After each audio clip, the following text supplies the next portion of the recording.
রাজনৈতিক জায়গায় থাকতে গেলে এটা ২৪ ঘন্টার কাজ।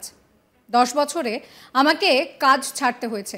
দু জায়গায় করে নুসরত মিমির মতন ভোটটা নিয়ে নিলাম। তারপর ৫ বছর আর দেখা নেই। তারপরের বছর আবার একটা বুদ্ধি করে ভোট নেওয়া, এটা মমতা ব্যানার্জির স্ট্র্যাটেজি হয়ে গিয়েছে। এইসব আর কাজ করবে না। নাম না করে রচনা ব্যানার্জিকে কটাক্ষ করলেন লকেট। ২০ তারিখ সোমবার হুগলিতে পঞ্চম দফার নির্বাচন। শনিবার ছিল প্রচারের শেষ দিন। আর শেষ দিনের প্রচারে ব্যাপক ঝড় তোলেন হুগলির বিজেপি প্রার্থী। শনিবার হুগলি লোকসভার বিজেপি প্রার্থী লকেট চ্যাটার্জির সমর্থনে দিলীপ ঘোষের নেতৃত্বে গুড়াপ থেকে সিঙ্গুর পর্যন্ত জমজমাট বাইক র্যালি করেন বিজেপি কর্মীরা।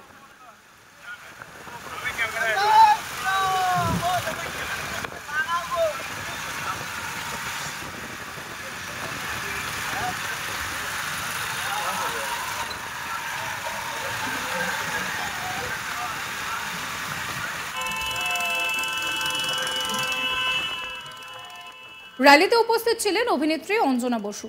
আর এই প্রচার থেকেই রচনাকে একের পর এক আক্রমণ শানান লকেট। তৃণমূল এবং আইপ্যাকের বিরুদ্ধেও অভিযোগ আনেন লকেট চ্যাটার্জি। বলেন, খবরের কাগজের সঙ্গে লক্ষ্মীর ভাণ্ডারের নামের কুৎসা রটানোর হ্যান্ডবিল বিলি করা হচ্ছে। রচনাকে কটাক্ষ করে লকেট বলেন, রাজনৈতিক জায়গায় থাকতে গেলে এটা ২৪ ঘন্টার কাজ। ১০ বছরে আমাকে কাজ ছাড়তে হয়েছে। দু জায়গায় করে নুসরত মিমির মতন ভোটটা নিয়ে নিলাম, আর ৫ বছরে দেখা নেই।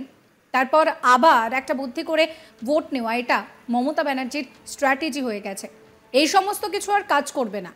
কি বলছেন কটাক্ষ করে লকেট, শোনাবো আপনাদের। রাজনৈতিক জায়গায় থাকতে গেলে এটা এমন একটা কাজ, 24 আওয়ার্স জব। ২৪ ঘন্টা থাকতে হবে, মানে শেষও ২৪ ঘন্টা অনেক কম আমি বলছি। সুতরাং দেখেছেন যে ১০ বছরে আমাকে কাজ ছাড়তে হয়েছে। কাজ ছাড়তে হয়েছে মানে কি, প্রথমে তো আমাকেই ছাড়িয়ে দেওয়া হয়েছিল, কাজ নেই, তারপরে তো সময় নেই। সুতরাং দু জায়গায় করে মানে নুসরাত মিমির মতন করে ভোটটা নিয়ে নিলাম, তারপরে ৫ বছর আর দেখা নেই, তারপরের বছর আবার নতুন একটা কোনো ট্যাকটিক্স, নতুন একটা কোনো বুদ্ধি লাগিয়ে আবার ভোট নেওয়া, এটা মমতা বন্দ্যোপাধ্যায়ের একটা স্ট্র্যাটেজি হয়ে গেছে। এই স্ট্র্যাটেজি এবার আর কাজ করে। লকেট আরও বলেন যে আইপ্যাকের এই নোংরা খেলা একদিন তৃণমূলকে শেষ করে দেবে।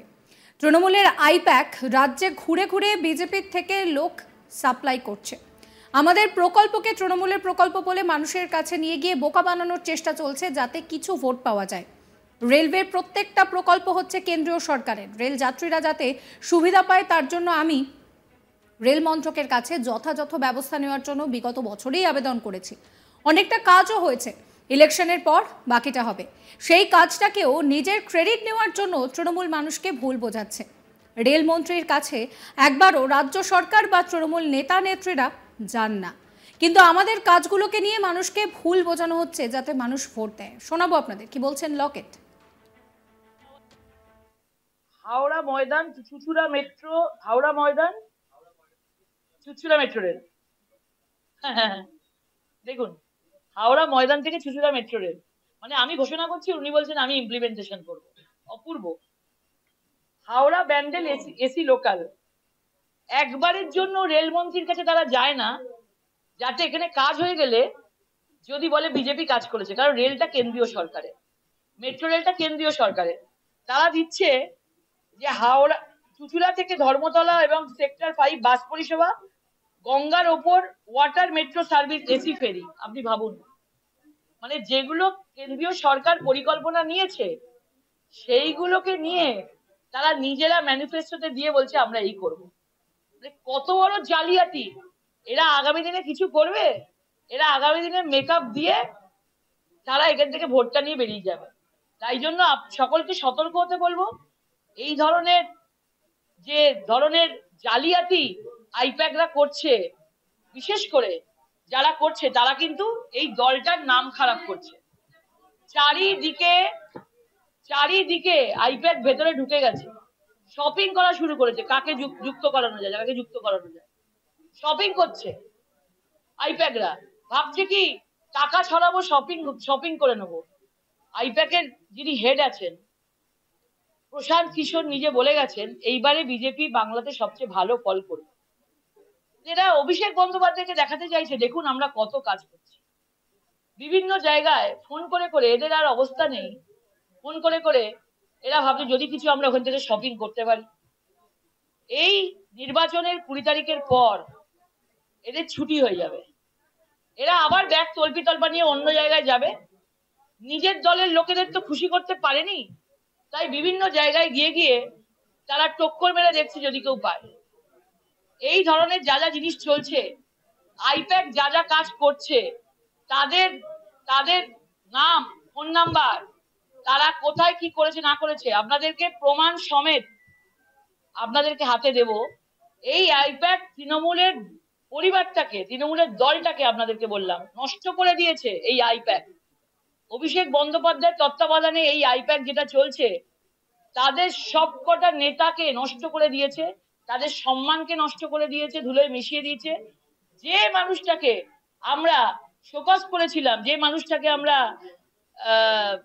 এসসি মোর্চার সভাপতিকে আমরা বলেইছিলাম তাকে কখনো মঞ্চে তোলা হয় না, আজকে মমতা বন্দ্যোপাধ্যায় তাকে মঞ্চে তুলিয়ে বলছে, তাহলে ভাবুন তৃণমূলের অবস্থাটা কি দাঁড়ালো।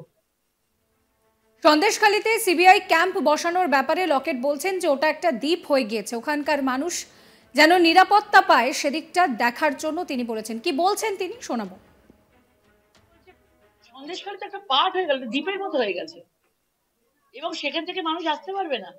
সিবিআই নিজাম প্যালেসে কতজনকে ডাকবে? সুতরাং সেইখানে করেছে, মানুষদের আসতে অসুবিধা হবে না। আমাদের তো মনে হয় এরকম ধরনের প্রত্যেকটা জায়গায় হওয়া উচিত।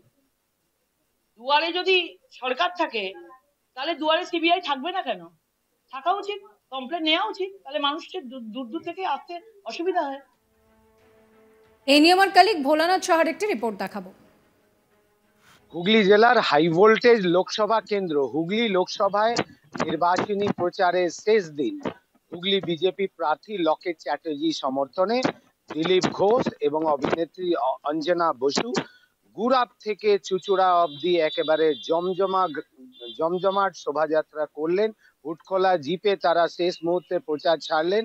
প্রচারের শেষে লকেট চ্যাটার্জি তৃণমূল এবং আইপ্যাকের বিরুদ্ধে খবরের কাগজের সঙ্গে লিফলেট বিলি করে লক্ষ্মী ভান্ডার নামে বিজেপিকে বদনাম করার প্রচেষ্টার গুরুতর অভিযোগ আনলেন। লকেট চ্যাটার্জি বলেন যে তৃণমূল একেবারে নোংরা রাজনীতিতে নেমেছে। আর লকেট চ্যাটার্জি অভিযোগ যে এই তৃণমূল যে এখানকার প্রার্থী আছেন রচনা ব্যানার্জি, তিনি কিন্তু মেকআপ করে মানুষকে বোকা বানাতে পারবেন না। এর আগেও তৃণমূল তরফে মিমি নুসরাতদের নামিয়ে নির্বাচনী বৈতরণী পার করা হয়েছিল, পরে কিন্তু তারা হাওয়া হয়ে গেছে। লকেট চ্যাটার্জি সন্দেশখালী বিষয়ে লকেট সাবস্ক্রাইব করবেন আজ তাক বাংলার ইউটিউব চ্যানেলকে, ফলো করতে ভুলবেন না হোয়াটসঅ্যাপ চ্যানেলও।